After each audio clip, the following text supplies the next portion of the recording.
Good afternoon, everybody. In this video, I want to try to see if we can learn something from something that is happening in the NFL this season.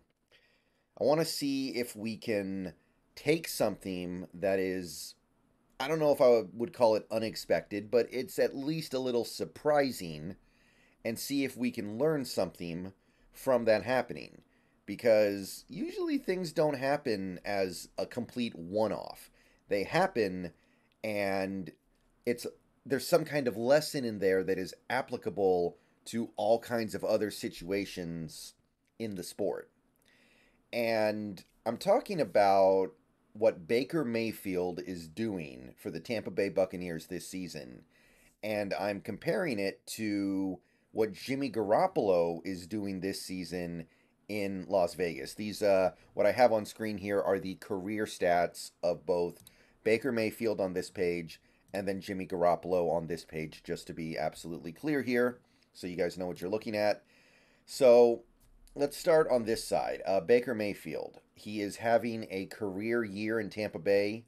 The Buccaneers signed him on basically a throwaway contract because they needed a quarterback, and it was either Baker Mayfield or I guess Drew Lock or Kyle Trask, and they decided they liked Baker Mayfield the best of those options. So they brought him in and were like, let's see what you can do over the course of a season. And Baker Mayfield won the starting job. He actually had to compete for it, and he has played, or he's started in every game. I know he's missed a little bit of time because of an injury, but he's started every game for Tampa Bay. He has that team on the verge of the playoffs, and he's having the best season of his NFL career. His completion percentage is currently at a career high, 64.3. I know it's not great, but it's the best he's ever done. He's almost certainly going to reach a new career high in yards. He's going to reach pretty easily a career high in touchdowns while maintaining a relatively low interception rate, and his ratings are higher than ever. His I'm sorry, his rating, just flat rating, is the highest it's ever been. He did have 1 year where his QBR was higher, but this is the best season of Baker Mayfield's career. And this is a guy who had basically been left for dead. He went to Cleveland as the number one overall pick. He had a couple of good years and a couple of bad years. Cleveland decided they were done with him. They shipped him out. He bounced around from Carolina to Los Angeles, and it seemed like it was just done for him. And then he gets this last chance in Tampa Bay, and look at him go. And then I'm looking at somebody like a Jimmy Garoppolo who had pretty remarkable success in San Francisco over the course of several years. Now, there were a lot of injuries, there were a lot of games missed, so it's a little bit difficult to comb through here. But if you just take a look at the body of work, 2019, he has a he puts up Pro Bowl numbers. He basically puts up Pro Bowl numbers, almost 70% completion, almost 4,000 yards, 27 touchdown, gets the Niners to the Super Bowl, 102 rating, really good season, put very prolific. 2020 he misses most of the year. 2021 he's not quite as good as he was in 2019, but he's still an effective starter, still good, still overall you'd say one of the better quarterbacks in the league. And then in 2022, again, he misses some time. He doesn't win the starting job out the gate, and then he loses it at the end because of an injury. But again, the numbers speak for themselves. He actually posts the highest rating of his career, 103, good completion percentage, really good touchdown to interception ratio. The Niners have one of the best offenses in the league when he's in there. So this looks like a good quarterback, right? On the surface, this looks like a very good quarterback. He goes to a different team, he goes to the Raiders, and he immediately, just overnight, becomes one of the worst quarterbacks in the league. Immediately, he's throwing more interceptions than touchdowns. His completion percentage dips non trivially. I mean, the injuries obviously don't help, but his rating is in the toilet. So even when he is playing, he's not nearly as good. And by like the midway point of the season, he gets benched.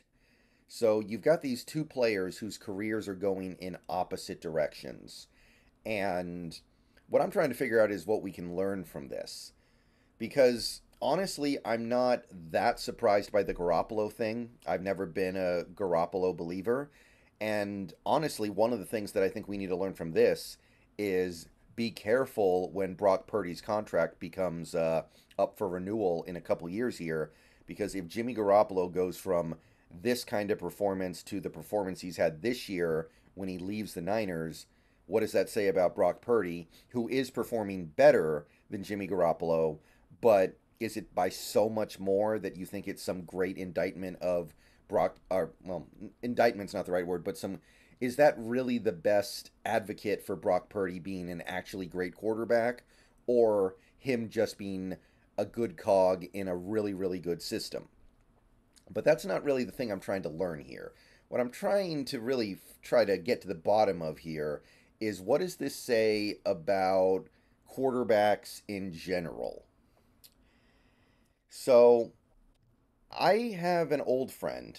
I haven't spoken to him in quite some time, but I had a friend who was really into football, and he had a theory that at the time seemed a little bit out there. His theory was that there are, at any point in time, probably 100 quarterbacks in the NFL who are capable of being good quality quarterbacks, who are capable of starting and being at least decent.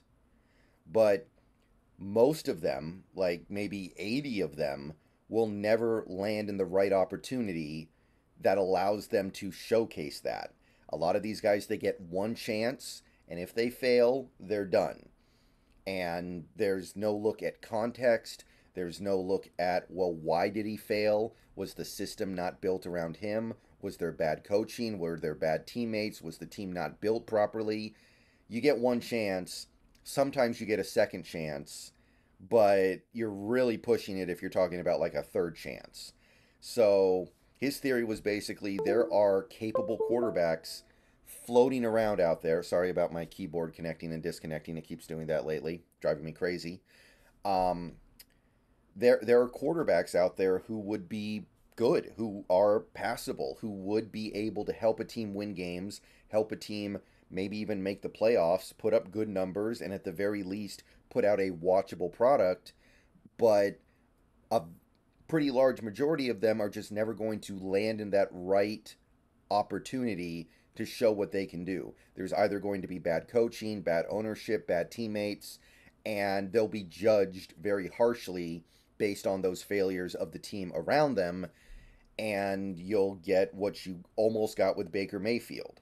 So, just as an example, he believed that Matt Leinart would have been a very good NFL quarterback if he didn't go to the wrong team for him, which was the Arizona Cardinals at that time, who had, Larry Fitzgerald and Anquan Boldin. They had good players, but it wasn't the right kind of system for a Matt Leinart. He believed that there were other quarterbacks out there, like maybe a Brady Quinn, who could have been good if he had just landed in the right situation for him. And that situation that would have been right for him would not necessarily have been right for every quarterback. But basically, his theory was that there are countless capable guys who slip through the cracks because they don't get enough opportunities to show what they can do. And while there are guys like Ryan Leaf who would never be good, there are way more guys who bust, who just kind of get forgotten about after getting a couple of opportunities, that the league is just completely wasting. And you look at something like what Baker Mayfield is doing and compare it to what Jimmy Garoppolo is doing, yeah. So here's what I'm going to say about this. Here's the point I'm trying to get to, because this doesn't even really necessarily need a point, because it's just a really compelling narrative, right? You have one quarterback who was assumed to be a complete bust, like everybody had just basically put him out of their mind. They had basically pretended like he didn't exist anymore. And he had effectively used up all his opportunities, and then Tampa Bay decided, no, we're going to give you another opportunity because we don't have anything better to do. And wow, he's actually playing better than Tom Brady was last year. And unlike 2020, when Baker put up good numbers and had a good performance that year, you cannot say he's riding his running game. In Cleveland, he was riding his running game. They had Nick Chubb, they had, I think, Kareem Hunt, and they had that great offensive line. Tampa Bay does not run the ball at all, so Baker Mayfield is actually putting the team on his back. Baker Mayfield is actually earning his performance this year, and it's a better performance than the one he had in 2020 with the Browns. So it's just a cool story, but beyond that, I really want to highlight here. I think we've kind of learned this lesson with Geno. I think most Seahawks fans out there are going to be like, yeah, this stuff is already kind of clear based off the Geno Smith situation, where we took a guy who had been completely left for dead and saved his career and turned him into a quality starting quarterback. But when the time comes for us to get the next quarterback, don't rush into it. Don't assume that everything's just going to work because you like the guy. Don't assume that you can just throw him out there into any situation and everything's going to be good. The time is coming for this team to try to find a franchise quarterback. I don't know if it's going to be this offseason, next offseason, the offseason after that. But Geno Smith is getting older, and it's at least somewhat debatable how good he is. So the time for the Seahawks to find another quarterback is coming. And when that time comes, I don't want this team to think about getting that new quarterback and building a team around that quarterback like trying to make a microwave pizza. Like you just slap it together, you stick it in there, you nuke it, you pull it out, you shove it in your mouth, and it burns your tongue. No, you make the pizza the right way. You put it in the oven. You preheat the oven before you put it in, actually.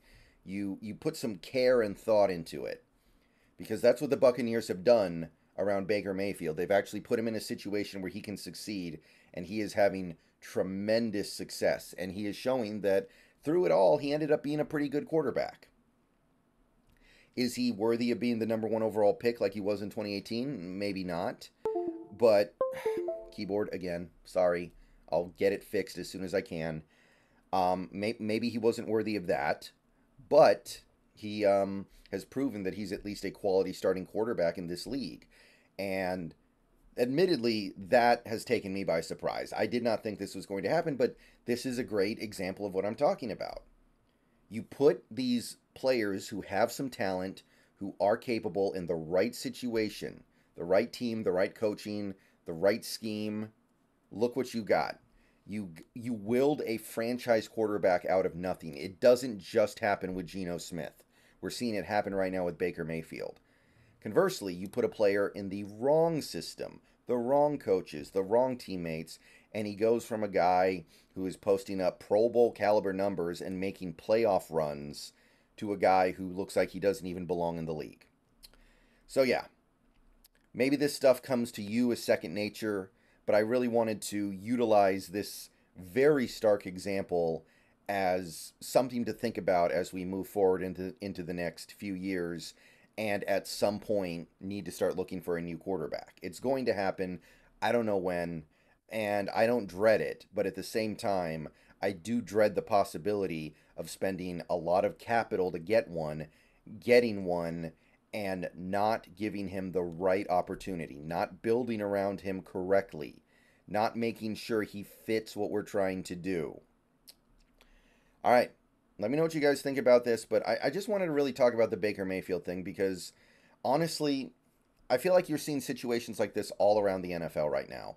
Guys like Jared Goff, who had such a phenomenal start to his career in terms of performance in LA, went to a Super Bowl, put up great numbers, and then over the last 2 years in LA tailed off a little bit. His numbers went down, his efficiency went down, effectiveness went down, and he gets traded, goes to Detroit, continues to kind of plateau a little bit, and now he's back up to where he was with the Rams, basically, because the Lions built around him correctly.